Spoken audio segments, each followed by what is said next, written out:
হ্যাঁ ম্যাডাম, কাজ হয়ে গেছে। এক্ষুনি আপনাদের সবার জন্য সফট ড্রিঙ্ক আর স্পেশাল লোকের জন্য স্পেশাল ড্রিঙ্ক নিয়ে এক্ষুনি ঢুকছি।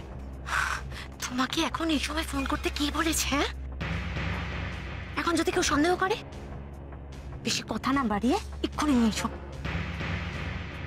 এক্ষুনি আনছি।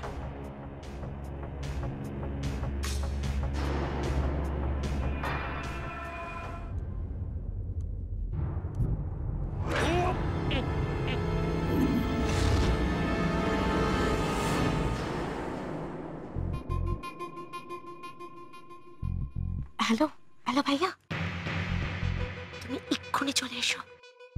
নটাঙ্কি শুরু হলো বলে দিয়ার জন্য ওইটা স্পেশাল ড্রিঙ্কস নিয়ে আসছে, মিস করো না। ওকে।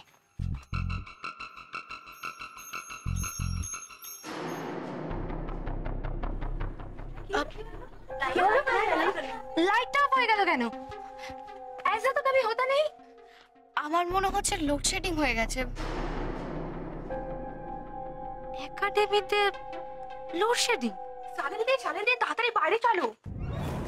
কেন, কি হয়েছে? কাল কালী পুজো বলে মনে হচ্ছে একাডেমিতে বাজি পোড়ানো হচ্ছে।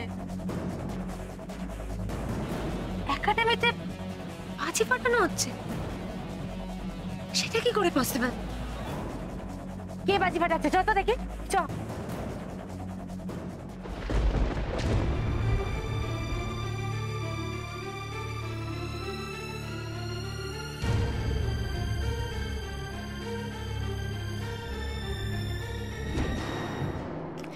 চলো আমরা বাইরে বাজি পোড়ানো দেখে আসি। হ্যাঁ, না না, আমার ভয় করে।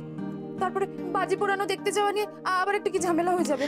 কিচ্ছু হবে না, তুমি তো ভয় পাচ্ছ কেন?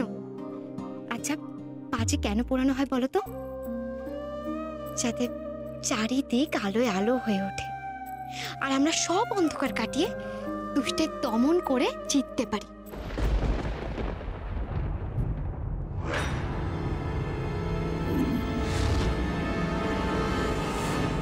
জানো তো, মাইথনে থাকতে না প্রত্যেক বছর কালী পুজোতে, দীপাবলিতে অনেক অনেক বাজি পোড়াতাম। আমাদের পাড়ার মাঠে প্রত্যেক বছর তুবড়ি কম্পিটিশন হতো আর আমার বাবারা দারুণ তুবড়ি বানায়। প্রত্যেক বছর আমরা জিততাম। কিন্তু এবার তো কালী পুজোতে আমি এখানেই থাকবো। বিয়ের পর আমার প্রথম দীপাবলি। ও যাকে সেসব কথা, তুমি চলো তো আমরা বাইরে বাজি পোড়ানো দেখে আসি। হ্যাঁ চলো চলো চলো। আচ্ছা চলো।